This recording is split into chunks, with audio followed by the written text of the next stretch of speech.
Arr, grog. Hey guys, and welcome to the Sideshow podcast. It's me, Peter Fickling, with Keri Warbis and Matthew Weir. This week, I think it's just going to be me and Keri listening to about 40 minutes of Matthew sort of doing an almost kind of Homerian ode to his first true love, Fallon Rogers. But before we listen to Matthew talk chapter and verse about the lovely Fallon, we're going to listen to a trailer from our new friend Susie Riddell about her podcast, Limited Time Only.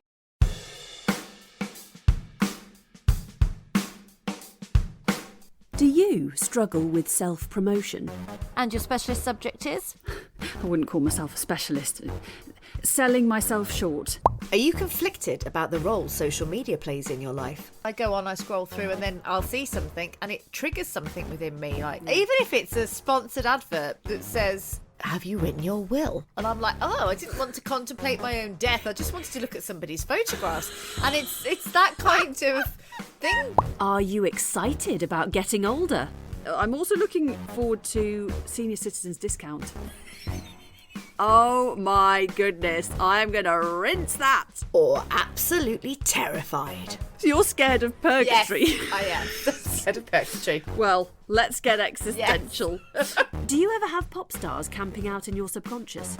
Most nights, or at least once a week, I would have Wired for Sound by Cliff Richard going around my head. And he was on roller skates. You've got Cliff Richard roller skating around your brain at all times. Are fun fairs not as much fun as they used to be? After the initial, oh my goodness, this is incredibly high and fast, and oh what fun, the nausea set in. And it's exactly 17 hours since I went on that ride, and I still feel sick.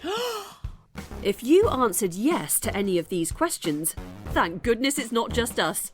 Limited Time Only is the podcast for anyone who feels there aren't enough hours in their life. In each episode, through a mix of chat, comedy sketches and interviews with interesting people, we dissect the human condition, just using a rubber chicken rather than a scalpel. I'm Esther. And I'm Susie. And this is Limited Time Only. Starts on Thursday the 17th of June. Available on all major podcast apps. And at www.limitedtimeonlypodcast.com. Join the conversation on Facebook and Instagram at Limited Time Only Podcast. Or on Twitter at Limited Time Pod. Limited Time Only. A pick-me-up in podcast form. I'm not getting paid for this, you know. Well, it's going to be great having Susie Riddell with us. How exciting for her to be launching into new ventures. And she's coming onto our pod on the 24th of June. So don't forget to send us in any questions that you've got for her. The bit about senior citizens bus fares spoke to me, because I remember the first time my dad got on a bus and the bus driver told him, he asked him his age and he said, "You don't need to be paying anymore." And my dad got so offended. And then within about 30 seconds, he's like, "No, actually, I like that." So I think that's a strange thing with that. So that's a sort of commonality with my dad. He's both massively in love with being an old man and also profoundly offended by it. But it's going to be, if you do want to ask Susie any questions, then it's hello@thesidershed.com. But also we are going to be posting some adverts over the next couple of weeks onto our Twitter feed, onto our Facebook page. So please do spread the word, and also maybe think of some people outside of our little echo chamber who might want to hear from us. I've managed to create a new listener for both the Archers and our podcast in Oregon. So hello, Lisa. So that's I've done my bit, is what I'm saying. I found out. Hi, Lisa. I found out that my boss's dad listens to our podcast and knows that I'm on Twitter. That's funny, isn't it? And you still have a job, Keri. Yeah, no. Yes, my boss mentioned my name and he went, "Oh, I know her from Twitter." And I listened to her podcast. It was... Keri, my dad told me that they staged an intervention on your podcast last week to do with your propensity for all-night drinking. I know, not very work appropriate. Anyway, I'm going to the pub with my boss tomorrow to watch the football, so I don't think he doesn't mind, really. Yes. You'll get a nice big chunk of blackmail material. Well, anyway, that might be the last you hear from me and Keri for the whole podcast, because I think Matthew's now going to, do his thing, do his Fallon. Well, I don't know if I can do a full Fallon. I mean, what is there to say about her? She has huge depth of human understanding. She was very tough love with Alice. Wondered when all what of you were this going to say then. But obviously, there are reasons why she was like that, or, Alice making a move for her man. But she really came through this week, I thought. In fact, I was so taken with her re-emergence on the show that I put out a tweet that was just Fallon love heart emoji face and put that's the tweet, and Joanna Van Kampen liked it, and then I went for a very long lie down in a dark room to recover. How did you explain to your missus the fact that you were sort of swirling around the front room, clutching your phone to your chest in a gingham dress, kind of making sort of deep sighing noises? I was more nervous that Harrison was going to come round and nick me for interfering in police matters. Yeah, you were very thrilled about that, weren't you, Matthew? And quite rightly so. I think she's a very likable character, but this week in particular, just her, I did like the callback they did where sort of Brian was apologising and for his sort of poor behaviour to her in the past, but it did remind you just how much she's had to put up with from these idiots over the last month, and how sort of restrained and polite she's been in the face of some quite obnoxious behaviour. Yeah, and the beautiful thing, the best part this week was her saying, I don't want to take sides. And, me being your friend, Chris, doesn't mean I can't be Alice's friend. And it really brought it home, didn't it? How everyone is camping on one side or the other. Are they Joanna Van camping? Hey. That's actually very good. Good night, everyone. Good night. Yeah, you don't have to mention her in every sentence, Matthew. Yeah. To be honest, Matthew, that made all the technical problems we had getting on air worthwhile. That one pun, the 40 minutes of "Can you hear me? Is this plugged in?" Isn't it? All of it was paid for with that one joke. Years and years ago, I had a very what's the opposite of acrimonious? Very sort of like civil split with someone a girlfriend a partner who I'd been with for a very long time, and it was just it was really revelatory how much people wanted to take sides, even though no one was asking them to. And I've never forgotten that. So when a friend splits up, I'm always at pains to sort of reach out to both parts and say, look, I'm not going to be taking sides. Thank you very much. Yeah, I think it depends what's happened, doesn't it, in the split. But yeah, you're right. It's doesn't need to be the default mode, does it? No, I mean you can have amicable, isn't it? Opposite of acrimonious, I think yes, we could say. You, yeah. But it's I've had splits that were less than amicable, but we had mutual friends. There were situations sometimes where people came to me and said, "Sorry, but got to go with the other side." I think Curb Your Enthusiasm touched on this, and then and I just never had any desire to kind of pull people to one side or the other. I just thought they would go where they want, but there were elements, at times of people saying you're either on my side or you're on their side, and she was very good to say it's going to be. She doesn't want Team Chris, Team Alice, or the I Hate Alice club. She mentioned, didn't she, that they were going to have over nachos. Yeah. And she was very keen to avoid all of that, which I thought was that was very good of her, considering the initial thing with Harrison. Of course, she was going to be angry as hell about that, but she did well. She just keeps saying to people she's ill, doesn't she? Which is great. Not too many people are saying that. And her explanation to Chris. It's weird that he hasn't learned from his own experiences. He's seen how Alice can be both charming and duplicitous, in the same hour, even in the same minute. So, it seems weird that he needed to have Fallon to explain this to him. Yeah. I know it's a drama. Are we, God, we're going to do this dance again, are we? No, I did, yeah, and I did like the fact that whole, that's why you refused the godparent thing. He didn't have to have that spelled out to him, Brian. He was able to spot that. But what did we think of the night out at which one? The one at the Mexican, I presume it was a Mexican restaurant, wasn't it? They serve nachos, because Chris was just shouting very, very loudly that they do nachos over. Yeah, really terrible music. I know the name of that band that was playing it was Os Brujas de Brujo, I think is the band. They're a Spanish band. It translates as Witch Eyes, the name of that band. So whether that was meant for Alice, as in I don't know. WHICH? As in Witch on a Broomstick. That sounds like some kind of prog rock band from Bedford or something in the in the sort of early 70s. Like creme brulee, but Yeah, exactly. Yeah. I like the way, it fell apart. Emma arrived. She was coming straight from a parish council meeting, which always puts you in a good mood. And then when they were driving home and they pulled up into that lay-by, I thought there was something terrible was going to happen. When Fallon was like, "Stop the car," I thought it was because they saw Alice like streaking down the hard shoulder or something. And then they had that moment, which I thought was quite warming, where Harrison was like, "Let's go get so you don't want to go home then? So we'll get a chippy tea. We'll go and watch some rubbish TV on the sofa." And the only thing I thought was missing was someone went, "Should we tell Emma?" They're like, "No, God, no." that was quite sweet, really, wasn't it? Chris went very weird, didn't he? And they didn't just dump him back home. They carried on giving him a little bit of a break. He was super sensitive. I mean, they chose the restaurant where he'd been for Alice's 30th birthday, of course. So that set him off, didn't it? That there was that night out, and then there was the Fox at Edgeley, wasn't there, with poor old Fallon. Yeah, so she'd done double duty that week. Yeah. I mean, and also like going back, very briefly going back to the evening with Chris, they kind of, the second act of kindness where they invited him back to the house was almost the greater one because they'd already done the good stuff. Like they could have easily gone home and said, "Well, we tried our best."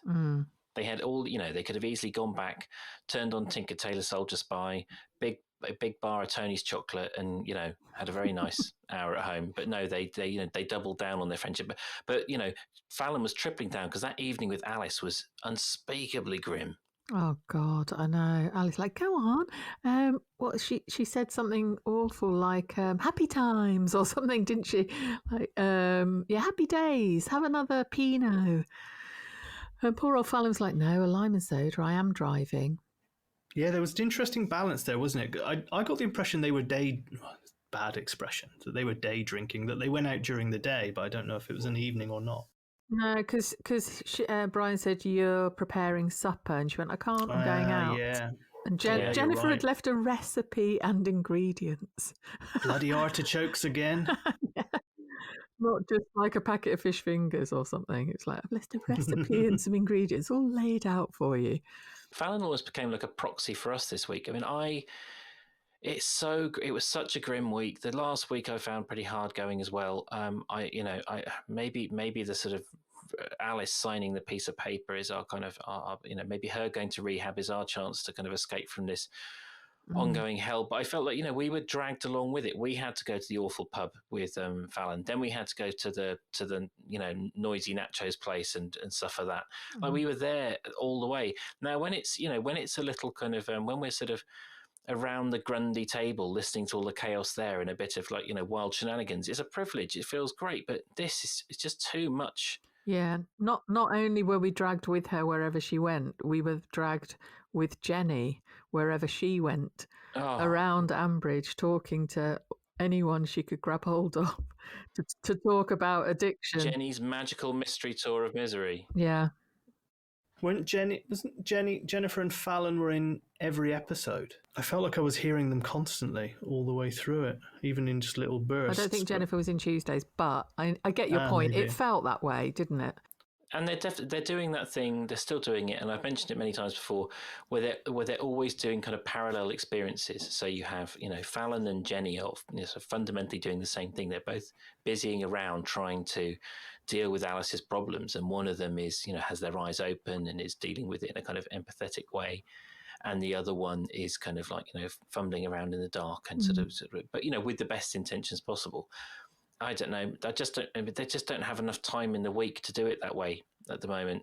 I know I can sometimes get a bit nerdy about the script writing process, but I just think they've got to be a little bit less thorough with some of this stuff and just hurry through it a bit more, because it's just because and again I'm repeating myself. I tune in for Jim and Robert Schnell arguing about bird spotting. That's my jam. That's my favourite type of the Archers. I can't be doing with this. Could we not hear about Alice's progress, sort of third hand, like with a conversation in the shop or something? Yeah. Jim, why wouldn't Jim be telling Robert about the experience at the shop? and then you can fill in some details. You know, why can't it be sort of stitched in? We don't always have to hear the. I mean, they did kind of take a week off Alice a little bit last week with the, except for the zinger at the end, but we know where she slammed Brian. But and it's not, and it's all, you've always got to draw the distinction between criticising the amount of exposure to it and the criticism of the actors or the script writers, because I'm not blaming the script writers. It's just, they're given this plot and they have to roll it out, and then the actors have to do their job. So it's not necessarily, and it's not even necessarily a criticism of story editors. It's just like maybe they need to have a little pause and think about what it's like for us listeners, us loyal fans. Yeah, we could have had Fallon and Harrison swimming, chatting about the disastrous night before at the Nacho place that we didn't have to go to. And then Jennifer and Brian just talking about the fact they've booked her into rehab. And the rest of it could have just been, joy. So breaking news, this podcast is going to change tack completely. We're now going to be workshopping a new radio serial that Keri's going to be writing about families living on the Brighton waterfront and the the hijinks and shenanigans they get up to down there. Where you experience everything third hand. You never actually are part of any interaction. That was called The Monologues, wasn't it? Yeah, shit. Yeah, you're Careful right, what you wish for. One thing I thought that was interesting was it Jennifer. I know we're getting round to this, aren't we? But Jennifer talking to Peggy, saying, I think it was to Peggy, saying that it was Alice's giving birth to Martha under those conditions that brought all of this out in her again. And I was like, well, it didn't, did it? It's only the fact that she's become a mother that's exposed it. Yeah. So Jennifer is still not.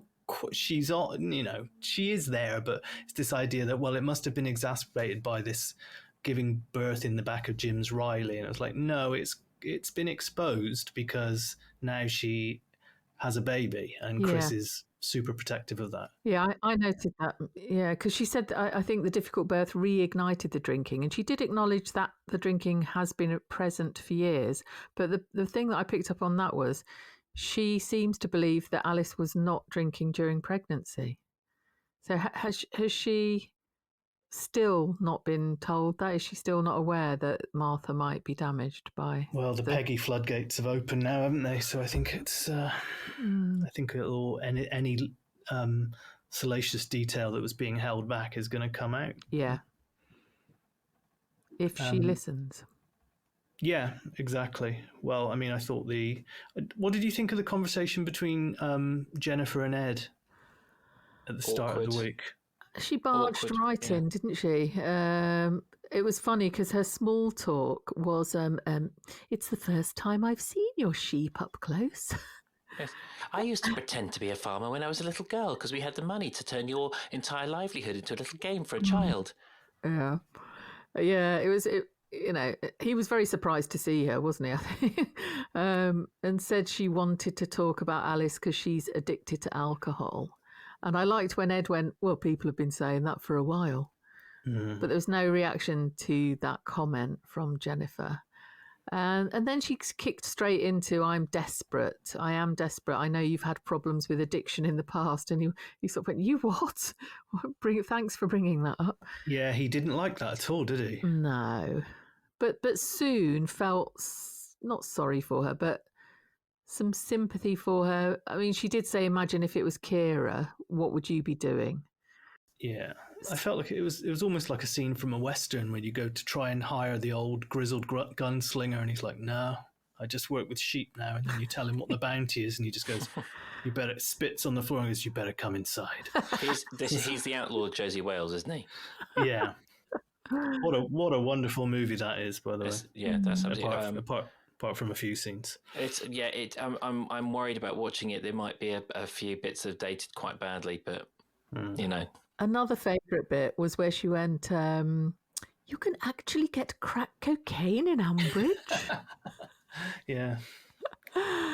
Yes. And he was like, yeah, I can get you some now if you like, love. Yeah, one phone call, I could get a delivery by tea time. It's like, yeah, but it might not be crack cocaine. It might be pizza on Uber Eats.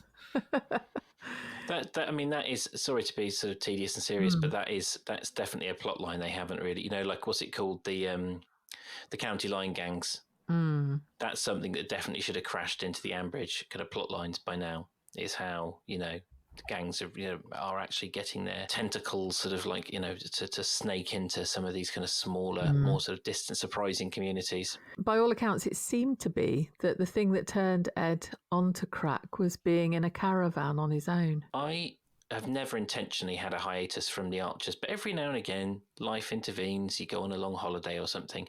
I feel like Ed's descent into homelessness and crack addiction might have just been a 2-week holiday for me. I mean, because I was listening to his description. I know I listened before and I know I listened after. So what happened? I thought the whole of that episode was him.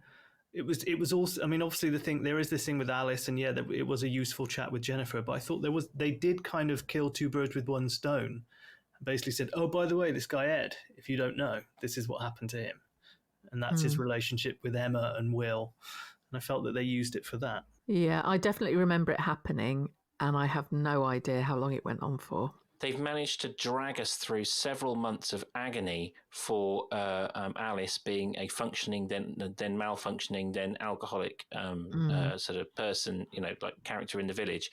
And Ed Grundy, bigger character maybe, is homeless, has crack addiction, and that managed to be dealt with in a few weeks. Now, I know it's new staff on the show, but I mean, it's all a bit unequal. Yeah, Alice is getting far too much attention. Yeah, absolutely. As a storyline, yeah. Well, he mentioned that to Jazzer behind Jennifer's back later, because Jazzer said, well, you couldn't really tell her what you really think, that she's spoiled. Selfish brat. Yeah. That seems weird as well, because it just doesn't ring true to me that Ed wouldn't have a Fallon-style compassion. Well, he was very prickly, wasn't he, at first? And yeah, I think what seemed to be an informative and a shoulder to cry on kind of thing was also him holding back, as we heard later with Jazzer. But he did plant that seed where he said to her, I'd be dead if it wasn't for Oliver. And that reared its head at the culmination of this week's episode. He said he nearly died and he needed that wake-up call. And I thought, when I heard that, I was like, is that another portentous thing, meaning that Alice is going to have to reach such a low point before she realizes? Well, then that ties into Jenny's comment at the end, doesn't it, where she says she's worried about Alice dying. Yeah. Yeah, was that what you were saying? Sorry. Yeah. I think he put that thought in her head, and I think even it remains to be seen how genuine Alice is about it. I wasn't entirely convinced. It can't carry on. It just can't. They must have a sense of the patience. I'm going on about it again. They can't keep it going. It was far too easy for her to sort of stomp off upstairs, and we were all, she's not going to do it, and then come back and go, I've got a pen. I've even brought my own pen. Yeah. And I was just thinking about another thing Ed was saying to Jennifer was, I don't get it about Alice either. She's got a rich family, great husband, cottage, everything on a plate. How he said that was like, again, a bit resentful about she's got no reason to be as messed up as I was. We don't need idiots to have their voices sort of read out on the Archers. Like those people, right? If someone can't work out that alcoholism is a disease that transcends class, heritage, whatever, all the different boundaries. If you can't work that out, then you've got bigger problems than than leaning on this soap opera for your your life lessons. So that irritated me actually. It was like, don't this is a message to the scriptwriters. Don't patronise us with that nonsense. Like I don't need to be told about how oh my god, it doesn't just affect poor people. Yeah, but I think it showed what drives Ed's resentment towards Alice. Really. Oh, okay. All right. Apology to the scriptwriters. I didn't understand. Yeah. That was what I meant. Yeah, by that. Poor Jennifer. She was, she is desperate, isn't she? And when Fallon mentioned the rehab that was to Brian, wasn't it? Yeah, because she had to clarify the difference. We was like, well, that holiday in Bath, and she's like, no, that was detox. Yes. That wasn't rehab. If it was detox and it wasn't kind of like a full sort of like intervention of sort of going to, whatever the other thing's called, then why did she make this friend, Cass, or that was Helen's friend, this, this person on the phone who she talks to, who's like her kind of AA buddy? Did that not come up? Did she not come up when she had the baby though? Was it not to do with that? No, she was no, because she'd been a former drinker herself. So she was talking to Alice about. So it didn't feel like a detox. You don't go to detox and be sort of told, it's like, oh, by the way, you're here to clear your colon out. But if you want to form a friend for life who's got similar substance abuse problems, then pop into room number 15. I think Keri might be right. I think she was a product of like postnatal, wasn't she? Yeah. Was she? Okay. So when Alice, after having had the baby, was going all wobbly and wanting drink, it was to do, I think she hooked up with that person then. It wasn't to do with when she went to bar. So am I just getting everything wrong? No, I don't think it was amazingly explained, Peter. I think that, she just suddenly started having a conversation with this person on the phone. And maybe she mentioned in passing. Yeah, I think she mentioned it in passing who she was. I thought that when she stormed upstairs, she was going to put on the silver dress and head out to the place she'd had her 30th in and bump into the rest of them, and there was going to be some horrible scene. That would have been good. It would have been great, wouldn't it? I think maybe she, it was too easy. And I think, on Twitter, people were saying she's just placating them, possibly. And will do it her own way, either sort of pretend she's going and not go, or just not go at all because she'll go off the rails tomorrow. Well, so long as they go to the Keri Warby scriptwriting school and learn how to do it through, third party sort of like spoon-fed information, drip-fed information, then I'm fine. And Jennifer and Peggy, awkward. I mean, it was a let's go for a big old cliche. It was a slow motion car crash, wasn't it? You saw everything coming. You knew what was happening. It was agonizing, and Peggy's complete inability to sort of sugarcoat what she was saying, or to try and pick up on her own daughter's obvious discomfort and hurt and upset. She's like, just so resolute. And I've never been on Peggy's side when she's been kind of like, emotionally abusing her children, but I've always kind of like I've vaguely understood her kind of motivations. Whereas here, I just didn't understand. It's this is her great. She's throwing two closer generations of her family under the bus to protect a great granddaughter who is reliant on the in between generations. It's mental. Although she does feel a little guilty about the telling Chris to do that, doesn't she? Even though she's the good word that you used, resolute, she's shown hints of feeling a bit bad about being so determined for him to take Martha away, I thought, at some points. But yeah, with Jennifer, she was brutal, wasn't she? When Jennifer said, due to a suggestion by Fallon, Brian and I have researched proper residential treatment. And Peggy just went, oh, are you sure? She won't be enthusiastic about that idea. Yeah, she didn't really entertain Jennifer's angle at all. They built it up as well, didn't they? Because Jennifer was like, well, Mum, family, you never give up on each other, never give up on your own family. And, Peggy's like, oh, well, I told Chris to bugger off. Yeah, she said, I wish I had. Yeah, given up family, should never give up on family.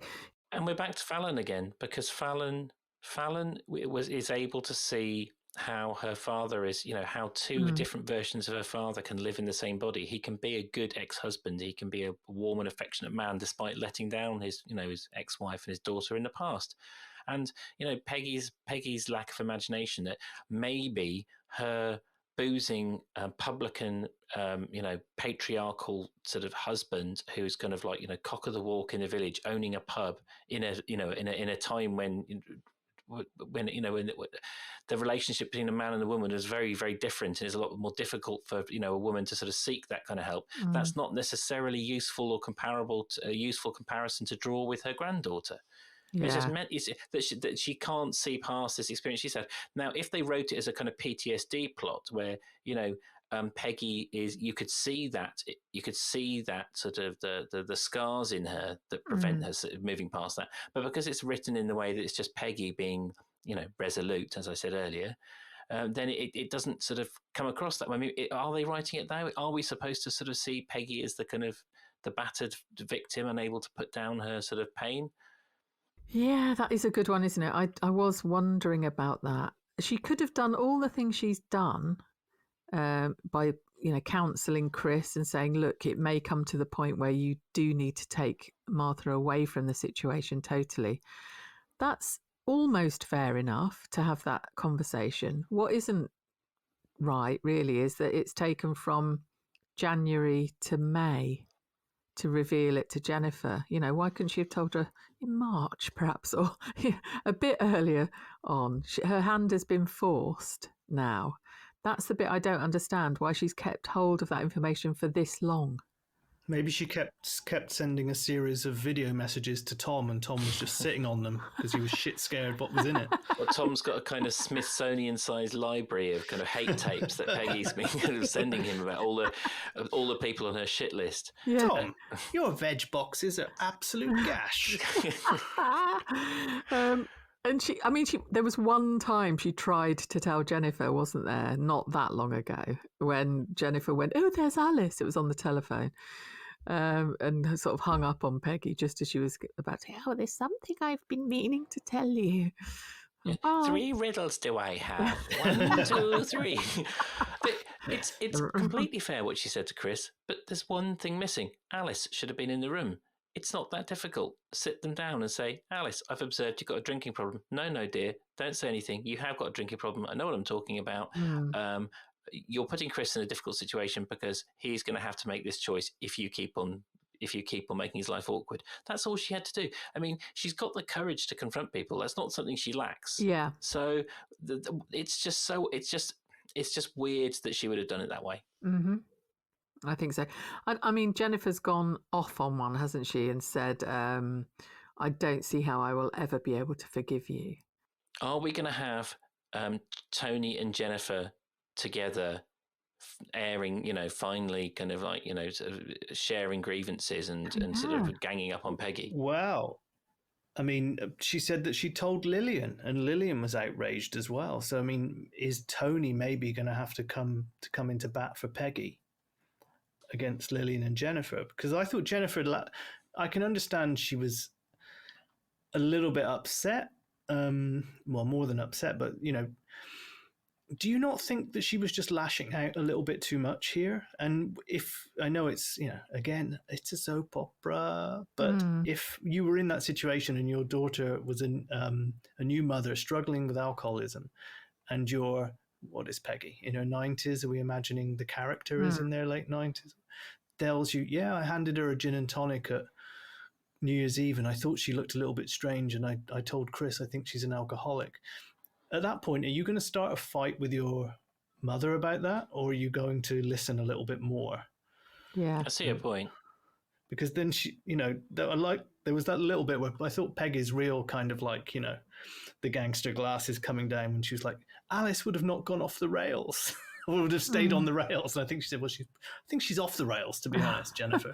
I think my reaction earlier on was very much no matter how old you get as a parent, it's kind of on you to be looking out for, your children. And if Jennifer's there, obviously wildly distracted by the hurt that she's experiencing and her terrible concern for her daughter, she probably doesn't have the emotional wherewithal to be looking out for, your sense to, it's Peggy's job as the person with less stress, and also as her mother to be the carer. So the start of the episode on Monday is going to be Jennifer ringing Peggy going, "Ha ha, she's going to rehab, told you." Some of the actors, the older actors, have passed away on the job, and then they've sort of tidied things up afterwards. Maybe with Peggy, June wants to retire, under her own steam, and this could be some fantastic plot, which I'd love, which is Peggy carks it, sort of distance from all her children, Tony's got his grievances. Lillian and Jenny have lost their temper with her. Then she dies suddenly, and they're all left kind of like picking rather than doing the easy thing, which would be some sunny, everyone's there on Lakey Hill sharing stories about how great she is. They're all kind of like riddled with guilt. It can be wonderful. Oh yeah, that's good. It's her birthday on Monday, June Spencer. She's going to be 102 on the 14th of June. Well, happy birthday, June! Despite my dislike of some of Peggy's actions, I think she does a cracking job. And wishing that your character dies lonely with none of her children around her. But June's an actor, isn't she? She would surely love this challenge. To go out as this hated, her with a psychotic cat, dying alone. Kate comes home in her yoga pants, and there's Peggy, surrounded by smashed up Tony's trains. Yeah, how will she go, do you think? Oh, like Billy Whitelaw in The Omen, down the front of the building on a noose. I love you, Martha, and then she just jumps out the window at the front. That's the nanny, isn't it? Yeah, exactly. Oh, that's one hell of a scene. Great. That's such a good movie. It's all for you, Tony. It's all for you, Tony. Yeah, who will she have left all her money to? That would be funny if it was someone really weird. Who was it? It was Jerry Lewis. I was reading about Jerry Lewis a couple of days. Disinherited all of his kids from his first marriage. It's a remarkable act of shitbaggery to disinherit your children. God. Anyway, but yeah, so maybe this could be that. But actually, definitely, that's a really good point. Who said that? Was it you, Keri? That's a fantastic one, isn't it? Like, there's definitely going to be a sting in the tail with her will, isn't there? That would be good, wouldn't it? Sod you all. I've given all my money to Joy. Oh, there we go. I'm the happiest man. The Joy and Vince Casey Meat Foundation or something. Or... Meat Foundation. Oh, sorry. All kinds of terrible jokes went through my head then, and I discounted them all for the sake of everyone's. Well, has Peggy even met Joy, by the way? Yeah. Yes, because she hated Joy. And then she slowly sort of came round to her. I must have blanked that out. Yeah, wasn't it to do with the cat? Some sort of cat nonsense. Because she can talk to cats, Joy, obviously. Yes, that was it. Yes, Peggy lost whatever the cat's called, and had hated Joy, had basically despised Joy coming round, and then Joy was the person who put in the effort and took it seriously. Of course. Sorry, yeah. Everyone else didn't take the cat going missing seriously because it was so despicable, but Joy actually rolled up her sleeves and got it done. That's the reason she'll inherit all of her money. And all, Or she'll do one of those, people often leave all their money to the cat, don't they? Hilda Ogden. I hope that June does get to participate in all of this. That this is all planned and she's part of the decision-making process, so that she can have a proper farewell. There was that woman in England that left all her money to a cat and said that when the cat dies, it can then go to her kids, and then gave the cat to her kids. I was like, I don't think that cat's got long. You're going to kill the cat, aren't you? Yes. Would you give it a last meal, Keri? Would you give it at least give it a nice week, or would it just be in a sack in the river? Yeah, rocks in the sea. Blimey! I don't like the way this is going. We've killed Peggy and a cat now.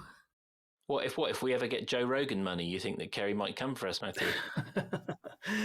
Well, I don't know. I'm still worried about the fact that we're going to be arguing over who had the naming rights for Dark Horniness.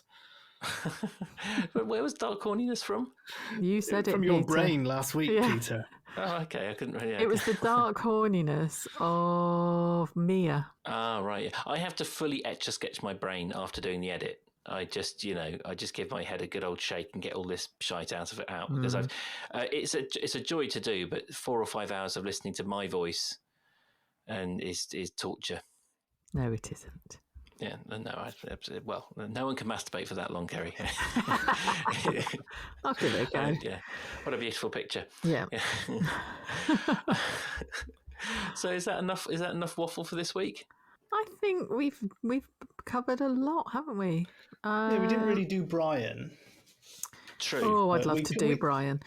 Yes. Yeah. We mentioned him in passing, didn't we? Yeah, he actually said sorry I think that's worth a mention properly, isn't it? How he sort of said, thank you, I'm really grateful, I owe you an apology, shouting my mouth off before knowing the facts. Right off the back of being a dick to Jazzer and Neil, though. Look, he's got things on his mind. His daughter's in a mess. And even Neil said, we've got to cut him some slack or make some allowances. He's not usually that bad. Yeah. But he was in peculiarly Brian-y form this week. Just every single, it's natural, isn't it? He's very stressed about his little girl. He doesn't have Fallon or Jenny's sort of ease of dealing with other people or with these things, and so he was an absolute monster to Neil. Although Keri and I were talking, Matthew, earlier on during the technical problems about the fact that Neil basically told him to go F himself in a way that only Neil could. How was it he said it, Keri? Well, it was about Jazzer, wasn't it? When he was going, oh, and what is this costing us that Jazzer is here? And Neil said something like, well, it seems quite sensible to have him up here learning how to do things before he starts on the job, don't you think, Brian? And if you want to read between the lines there, Brian, you'll see I've just told you to go shove it up your great big tweed-covered ass. Yeah. Yeah, I said a couple of weeks ago that Neil had Brian on strings, and he did, didn't he? In that whole thing, like he was just totally unfazed. Yeah. I mean, compared to how Neil, I know it's a different situation, but how Neil was when he thought he was going to have to talk about Philip's work at BL, and like Brian had to calm Neil down. Neil was just totally in charge of all of this. Yeah. I thought it might have got you going, Keri, when Brian said attention to detail is how you maximise fertility. Yes, I've highlighted that on my piece of paper from Tuesday's episode. Keri's dream journal is busting with notes about Brian Aldridge. He would know how to maximise fertility of all people, wouldn't he? And he did have a go at Fallon, who we adore, but, Fallon had just said she was taking Alice to the pub. You're going to sort of think that's a bit weird, aren't you, without really knowing what's going on?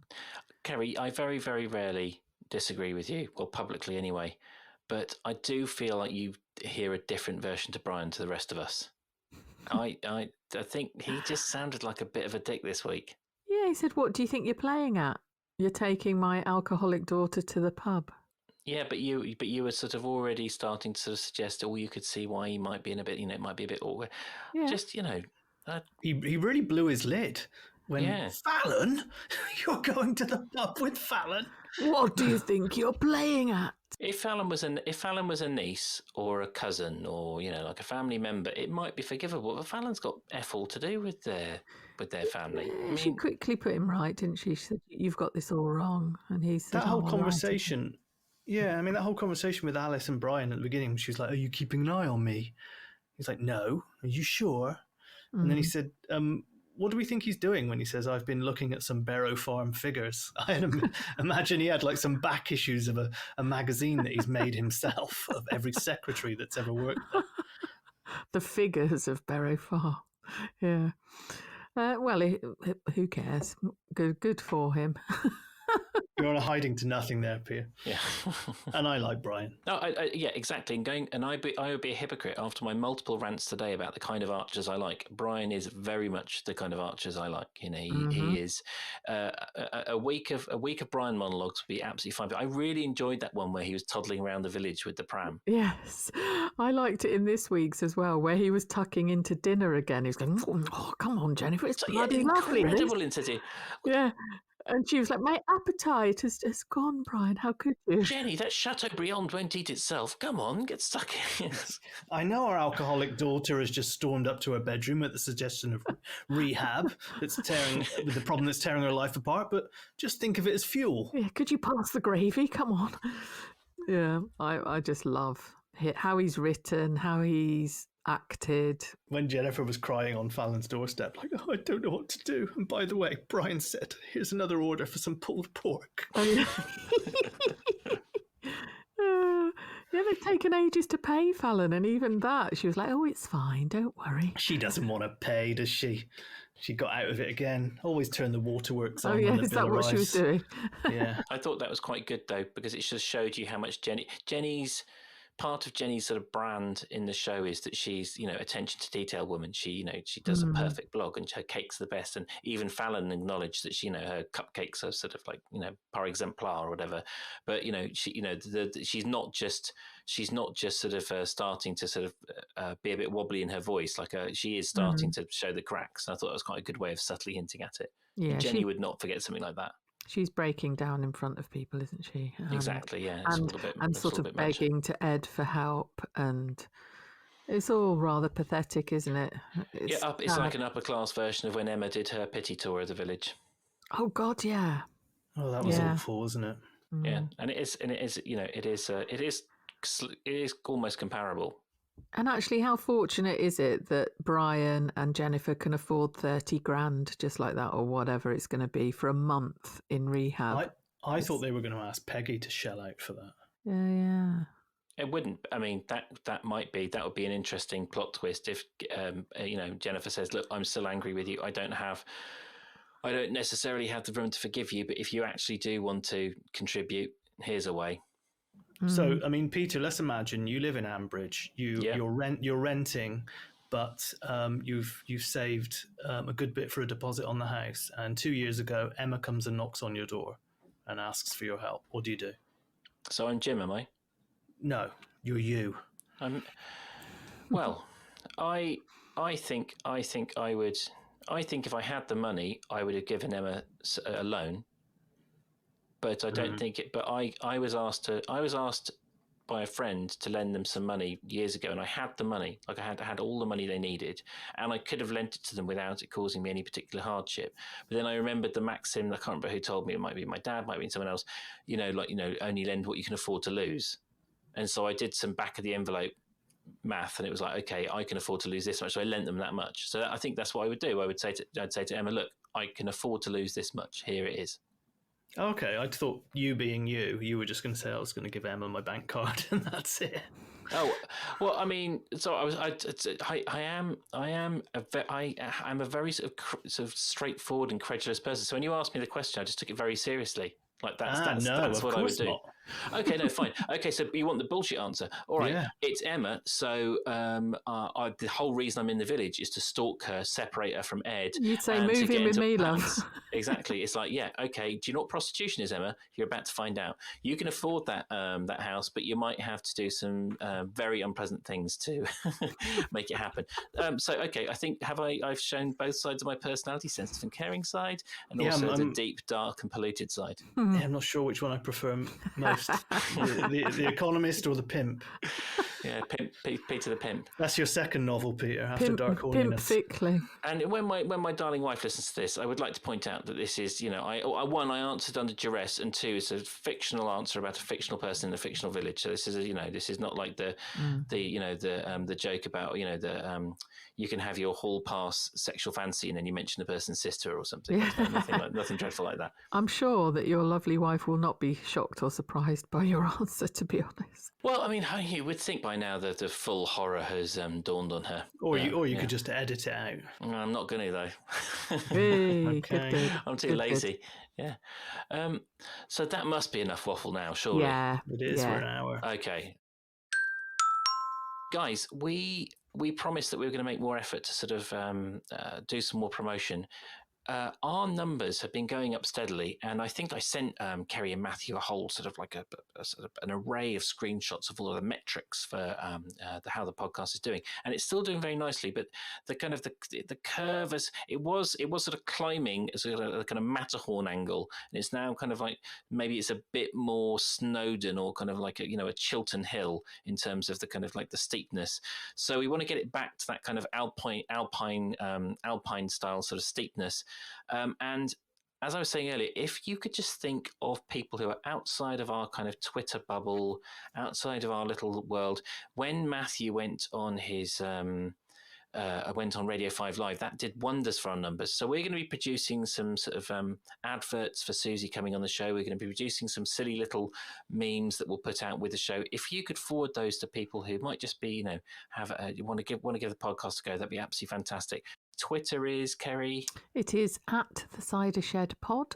And Facebook, Matthew? The Cider Shed Podcast. And as we said earlier on, Susie's coming on. I'm incredibly excited. Me too. Can't wait. Yeah, I'm a little bit too excited. Let's see how we go. But it's great. It's great. And I actually, so far, we've kind of hidden behind the mask of, we're just three friends who get together and talk shite. But we might actually have to take this seriously and do some proper preparation. I mean, this is where we are now. I don't think we should take it seriously because Susie is very funny, and I know what you meant, but yeah, a little bit of prep, but no seriousness will be happening. I can guarantee. I'm hoping just to chat cricket. Okay. Oh, that's yes. Okay. Let's get that note down. Definitely, we need to find out about whether Susie, because I mean, obviously, we don't want to be one of those idiots who haven't quite worked out that acting is actually pretending to be someone else. But you do definitely want to find out, where does Tracy end and Susie begin? Yeah, I definitely want to ask her to not have so many arguments with Jazza, or what she feels about the Aggie side of their relationship. Well, Ed brought that up, didn't he? He said, you and Tracy disagree about everything. Yep. He said, no, we don't.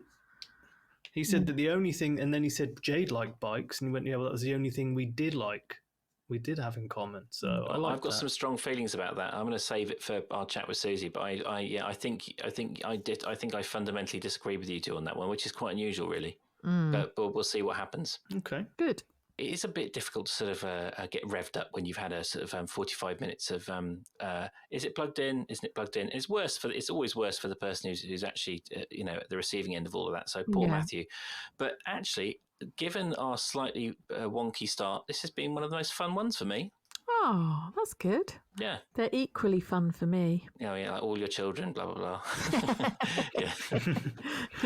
Yeah, I felt like I was walking a tightrope through it, because I was like, please don't stop working halfway through. Oh, no. Don't worry. It really sucks when it's your equipment letting you down. Yeah, for those that don't know, it's utterly mystifying, but the microphone just refused to play ball. But it did play ball in the end. It's actually easier when you've just been stupid, because then it's sorted. Yeah, well, I thought I had been stupid at first, but apparently not. Well, I was stupid, actually. I was stupid, and then I was clever, and then I was slightly less stupid, if that makes sense. Yeah. Doesn't make sense to me. You now sound stupid, if that's any help. Yeah. And with Keri's biting words ringing in our ears, I'll say goodbye and thank you. Goodbye. See you next week.